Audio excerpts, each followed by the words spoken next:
মামার বাড়িতে সত্যনারায়ণ পুজো আছে।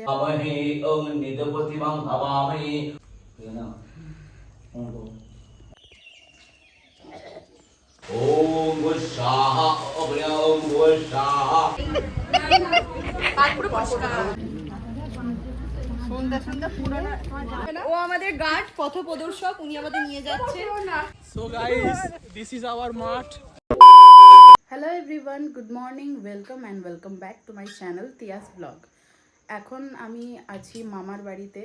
আমার ব্যাকগ্রাউন্ড দেখে বুঝতেই পারছো আমি আমার বাড়িতে নেই। আর মামার বাড়িতে এসেছি আমি অনেক আগে। আমি এর আগে শর্টস দেবো তোমাদেরকে, তো তোমরা দেখলেই বুঝতে পারবে কি কারণে এসেছি। তবে আমি বলে রাখি, মামার বাড়িতে সত্যনারায়ণ পুজো আছে আর এখন অলরেডি প্রায় 4:30 বাজে ভোরবেলা। আমরা 4টে নাগাদ উঠেছি, জাস্ট ফ্রেশ হয়েছি, এখনও স্নান করব। তারই মধ্যে ব্রাহ্মণ পুরোহিত মশাই চলে এসেছে, তো ঘরে পুজোর তোড়জোড় এখন শুরু হয়ে গেছে। তো চলো তোমাদেরকে দেখাই, আর তোমরা কিন্তু ভিডিওটা শেষ পর্যন্ত দেখো। আর যদি ভিডিওটা ভালো লাগে অবশ্যই চ্যানেলটি সাবস্ক্রাইব করে যেও, যারা চ্যানেলটি এখনও সাবস্ক্রাইব করোনি। আর ভিডিওটা ভালো লাগলে একটা লাইক কিন্তু অবশ্যই করে যেও।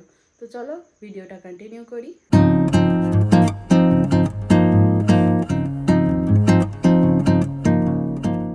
তো এই দেখো, আমি বললামই যে পুরোহিত মশাই চলে এসেছে, তো এখানে পুজোর আয়োজন স্টার্ট হয়ে গেছে। তার মধ্যেই আমি চলে গেছিলাম স্নান করতে। স্নান টান করে একটা কুর্তি পরে নিয়েছিলাম, তারপরে লেগে পড়েছি কাজে। তো ওখানে গেলাম, ওখানে এই নৈবেদ্যি না কি বলে আমি ঠিক জানি না পুজোর টার্মসগুলো, কিছু যদি ভুল বলে থাকি একটু সংশোধন করে দিও। তো আমাকে বললো যে এই নৈবেদ্যিটা আমাদের যে মন্দির আছে সেইখানে দিয়ে আসতে। তোমরা দেখতেই পেলে তখনও সূর্যি মামা ওঠেনি। আর এই যে মন্দিরটা আমাদের বাড়িরই মন্দির, তোমাদের আগে কখনো দেখিয়েছি কি আমার খেয়াল নেই। আমাদের মন্দিরে অনেক রকম ঠাকুর আছে, মা সন্তোষী আছে, কালী মা আছে, গোপাল আছে। প্রতিটা ঠাকুরেরই পুজো হয়, জন্মাষ্টমীতে বড় করে পুজো হয়, সন্তোষী মায়ের বড় করে পুজো হয়। সামনেই সন্তোষী মায়ের পুজো আসছে, তো আমি যাব কি জানি না, যদি যাই আমি তোমাদের সাথে অবশ্যই শেয়ার করব। তো এইখানে আমি এবার ঘট পাচ্ছি, মানে যেটাকে বলে দ্বার ঘট। ঘটগুলো আমাকে রেডি করেই দিয়েছিল, কলা গাছ তারপরে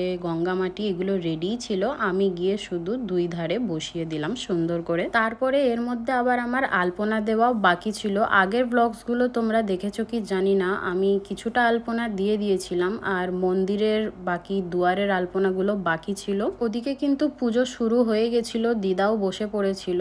তো একা হাতে সমস্ত কিছু সব জায়গাকার ক্লিপস নেওয়া আমার পক্ষে সম্ভব হচ্ছিল না। তো একবার আমি এখানে এসে দেখলাম দাদু কিন্তু সিন্নি মাখতে বসে পড়েছিল। সত্যনারায়ণ পুজো সিন্নি তো হবেই, আর যে সিন্নিটা মাখছে সে কিন্তু আমার নিজেরই মেজো দাদু, আর তারই ওই মন্দিরটা। সিন্নি মাখার তো অনেক নিয়ম কানুন থাকে, তো যাই হোক এখানে সিন্নিটা মাখছিল। তারপরে ওখানে পুজো মোটামুটি কমপ্লিট হয়ে গেছিল, হোমটা বাকি ছিল। তো বাইরে এসে দেখি যে কুয়াশা পড়েছে। তোমাদের বলে রাখি, এই যে ভিডিওটা মানে সত্যনারায়ণটা কিন্তু হয়েছিল দুর্গাপুজোর পরে যে কোজাগরী লক্ষ্মী পুজো হয় ঠিক সেই দিনেই। আর তখনই দেখো কিরকম কুয়াশা পড়ে গেছে, গ্রামের ওই দিকে তো একটু তাড়াতাড়ি কিন্তু শীত পড়ে। আর এই দেখো আমার এখনো আলপনা দেওয়া কমপ্লিট হয়নি, মন্দিরের আলপনাটা এইবার শেষ করলাম। তারপরে ওই দিকে শুরু হয়ে গেল হোম যজ্ঞ।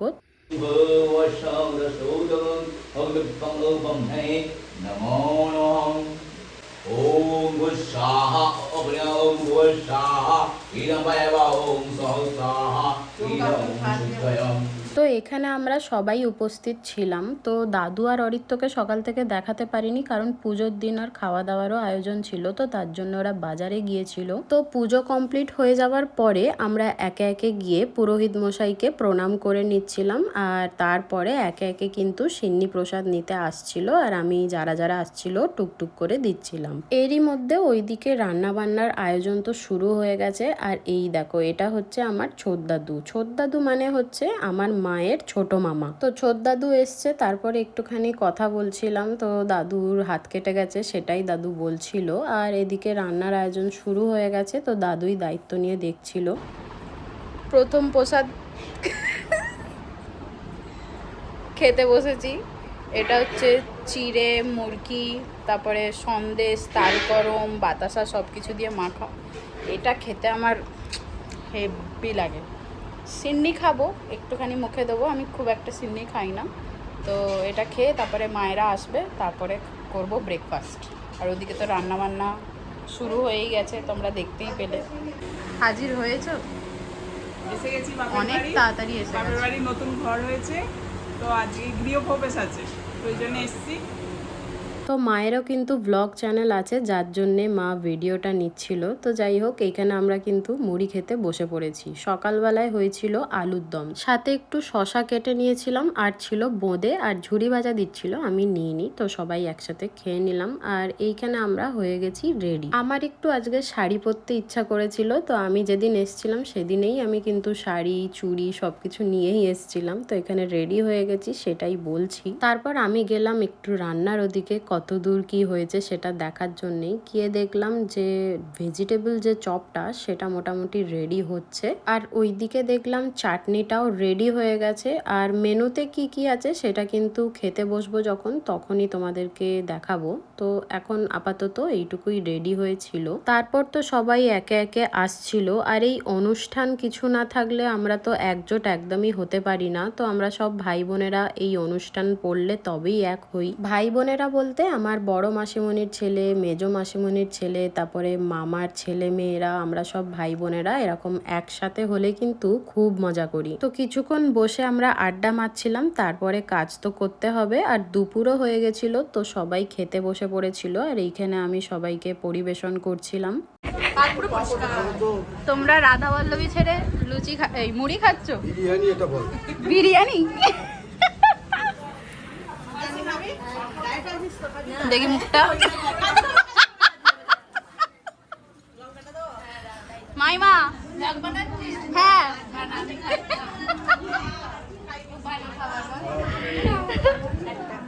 প্লিজ আমার হাসিটা ইগনোর করো, আমি এরকমই বিশাল জোরে জোরে হাসি। তো যাই হোক, এবার কিন্তু আমরা ভাই বোনেরা খেতে বসে পড়েছি। বাড়ির লোকের সাথে একসাথেই খেতে বসতাম, কিন্তু আমরা যদি আগে না খেয়ে নিতাম তাহলে ওদেরকে কে খেতে দিত, যার জন্যে আমাদেরকে বললো যে তোরা আগে খেয়ে নে, তারপরে আমাদেরকে খেতে দিবি। তো মেনুতে ছিল vegetable chop, salad, Radha Vallabhi ছিল, পনির দিয়ে চানা মশলা ছিল, আর আলুর দম ছিল, আর ছিল চাটনি, পাঁপড় আর মিষ্টি।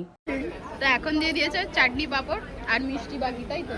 খাওয়া দাওয়ার শেষে মিষ্টিটা আমি যেন একদমই খেতে পারি না। তো এইখানে সবাই মিষ্টি খাচ্ছিল আর আমি ভিডিও করছিলাম। তো আমাদের খাওয়া দাওয়ার পর্ব তো শেষ হলো। তারপর মায়েরা খেতে বসে পড়েছিল, বাড়ির লোক, মাসিমণি, দিদা, দাদু সবাই খেতে বসে পড়েছিল।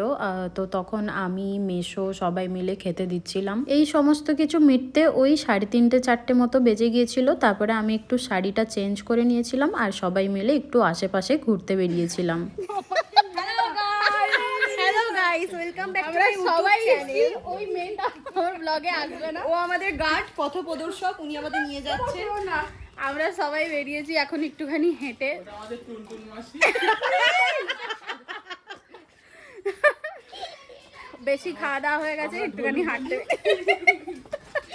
একটা জিনিস তো তোমরা বুঝেই গেলে যে এরা যদি থাকে আমাকে কিচ্ছু বলতেই দেয় না এরা। আর আমি যখনই ব্লগ স্টার্ট করি, যখনই ভিডিও নিই, তখনই বলে হ্যালো গাইজ, হ্যালো গাইজ। তো যাই হোক, এরম মজা করতে করতে আমরা এখানে চলে এসেছিলাম। এই যে জায়গাটা, এটা হচ্ছে আমার মামার বাড়ির কাছেই একটা আশ্রম মাঠ আছে, সেইখানে। তো দেখো বাচ্চারা সবাই এখানে বিকালে কিন্তু ক্রিকেট খেলছিল। তো ওখানে ভাইরা কিছুক্ষণ ওদের সাথে খেলছিল, তারপর ওখান থেকে চলে গেলাম আমরা মাঠে। এটা কিন্তু চাষের মাঠ, এমনি কোনো খেলার মাঠ ভেবো না, তোমরা দেখেই বুঝতে পারছো। তো বিকালবেলায় গিয়েছি, আর কিছুক্ষণের মধ্যেই ওয়েদারটা এত সুন্দর হয়ে গেছিল, পুরো মেঘ করে এসেছিল, আর ওয়েদারটা পুরো ঠান্ডা হয়ে গেছিল, আর বেশ ঠান্ডা ঠান্ডা হাওয়াও দিচ্ছিল। তারপর সবাই ওখান থেকে মামার বাড়ি চলে যাই, আর ওখান থেকে সবাই যে যার বাড়ি, কেউ আর সেই দিন থাকিনি। তো চলো ব্লগটা এখানেই এন্ড করছি, ভালো লাগলে লাইক করে যেও, বাই।